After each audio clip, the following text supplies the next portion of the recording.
Okay, so I picked up some of the sand from the back of the beach, and if you look at this, zoom in on it carefully, you can see that there is material in here that's not derived from the surrounding rock. There is material in here that's been formed by organisms, and some of the things that you can see should be relatively easy to figure out. There's pieces of clams in here, there's pieces of snails.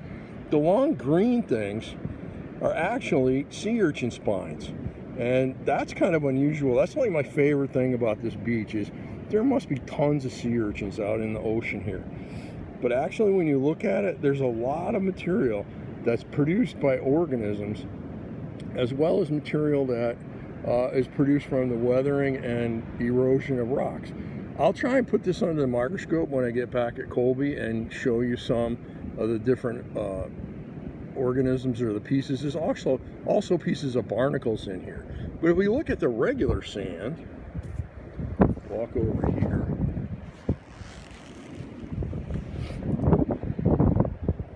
we still see a lot of carbonate material, but in here also is the pink, is the feldspar. There's gray, that's quartz. There's black, that's mica and hornblende. Lots of different minerals that you expect from the breakdown of the kind of rock that's exposed here.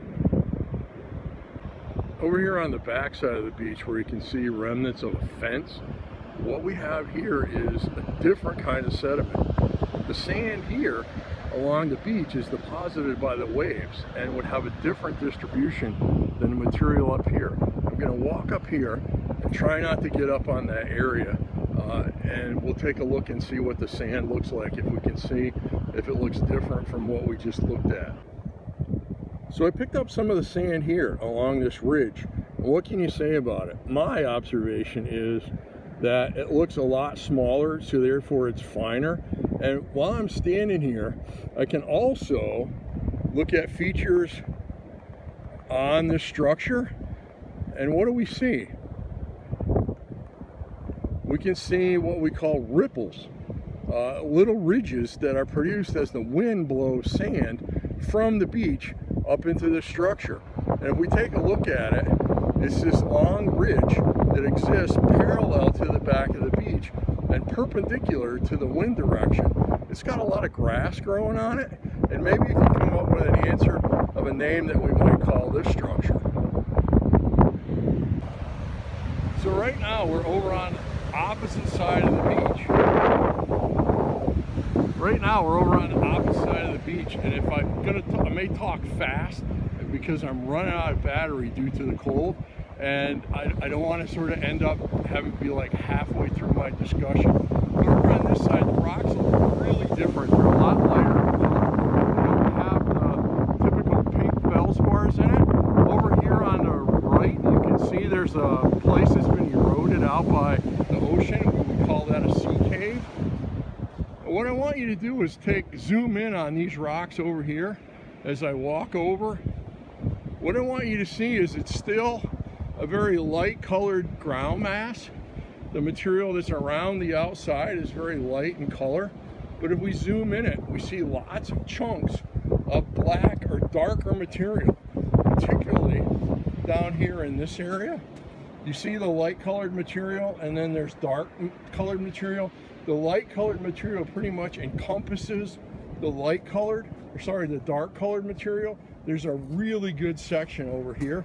There's a really big dark colored xenolith, lots of smaller ones that have been broken up and included in the finer grained ground mass. What this represents, these rocks over here, this is what we call the shatter zone of Mount Desert Island. And Mount Desert Island, the entire island was a gigantic volcano. And the magma, or the granites that you will see over on the other side, the granites there formed when the volcano erupted and magma came up to the surface, was ejected as lava, and around the edges, the surrounding country rock, which was pretty much Bar Harbor Formation and Ellsworth Formation, the siltstones, sandstones, and conglomerates of the Bar Harbor Formation and the schists of the Ellsworth Formation were broken up and thrown up into the air, and pieces of it was incorporated in the material that came up, and where it was really close to the edge, what was the cooling rate there? The cooling rate was much faster here. So the igneous material, this lighter colored rock, was cooled a lot faster, and in the process, some of the pieces that were in it, the xenoliths or inclusions, were metamorphosed as well, so they don't look exactly like what we might have started out with in the Bar Harbor Formation or the Ellsworth schist. But we do see kind of material that flowed.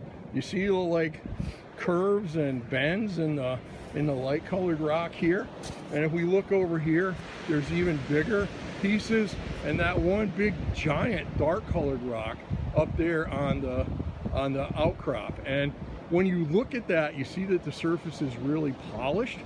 That's due to the fact that the ice went over top of this and polished it off.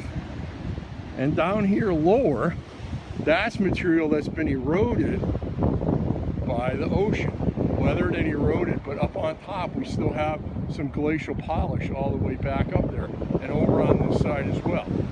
So, not a really great day to be sunbathing, but a really great day for waves.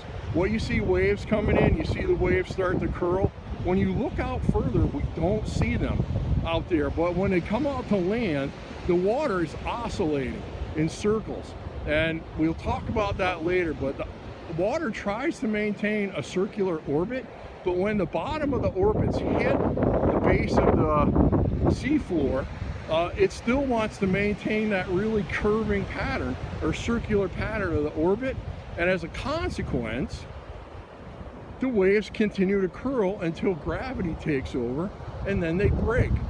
So if you want to do some body surfing here, this would be a really good day for it. Generally, the depth that's affected by the water is usually half the wavelength. So if the wavelength, or the distance between wave crests, is 20 feet, the way down to the bottom where it's affected is 10 feet. And if we look back, my battery runs out, is there's another one of those asymmetrical hills. This is one's called, in front of us is the Beehive.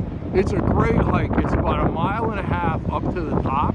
You climb up on some steep walls along the cliffs, but you can see that the direction of the ice moved from right to left, and as it did that, it smoothed the backside, the north side, and plucked material from the southern side, producing that really steep and asymmetrical shape.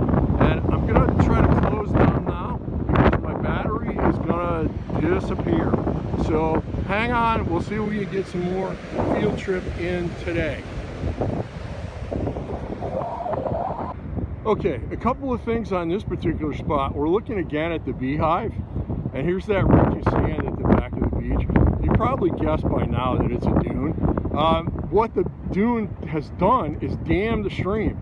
If you walked up to the stream here and stuck your fingers in it and licked it, it would taste like fresh water, because that's what it is. It's kind of a little wetland area behind the dune, and the dune actually blocks the flow, so you can see the water comes over this way. You can just see the rocky channel.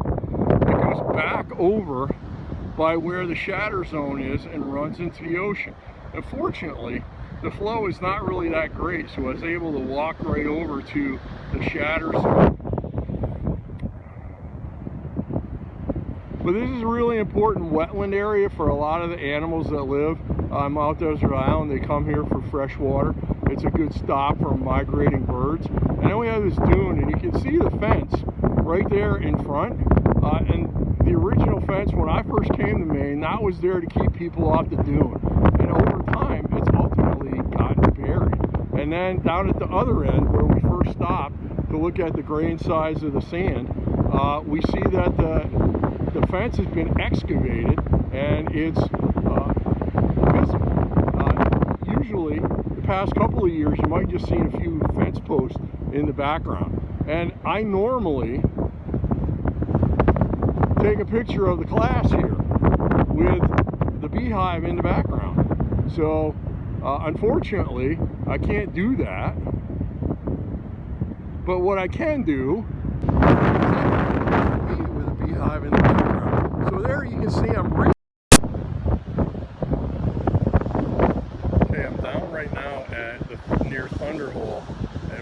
wanted to get you an idea is that I'm looking back. You can see Sand Beach at the back of this picture, back of this video. To the right is what's called Schooner Head, and that's made up primarily of the rocks of the Shatter Zone. And then there's Sand Beach, and then right adjacent to that you go into granites of the Cadillac Mountain granite. So we go from Ellsworth Schists up to the Bar Harbor Formation, up to the Cranberry Islands group, which we're not going to visit on this field trip because it's on the Cranberry Islands and you can only get there usually in the summer.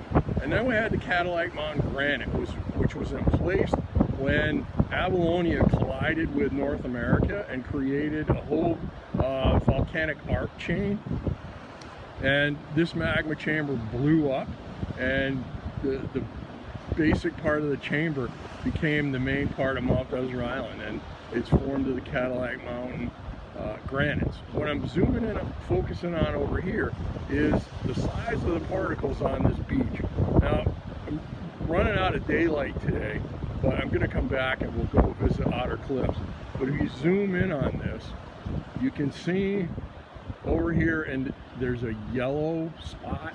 That's a guy in the rocks, and you can see right to his right there's a sea stack, and there's a whole beach made of really large particles. It takes a lot of energy to do that, and consequently what you're seeing here is wave activity, and we got pretty good waves going today, pounding on the rocks, breaking them up, and the energy of the waves will move the smaller material and leave the coarser material behind, and at the same time will move them around. All right, so I'm going to head now over to Thunderhole, and we'll talk about Thunderhole for a little while, and then I think I'm going to head home for today, and I may come back tomorrow or some other time when maybe the sun's out, so you can get a little bit different idea of what Acadia National Park looks like. One of the other things I wanted you to see today while we were here is you can see that these rocks have been fractured, and here it kind of looks like a diamond pattern. And if you look at all the rocks, basically they have that same kind of configuration. When rocks break but don't move, we call those fractures joints, and when they actually do break and there's movement along them, we call them faults. So here's some good examples of some of the joints that are occurring in the Cadillac Mountain granite. You can see them. There's actually like 2 or 3 different directions.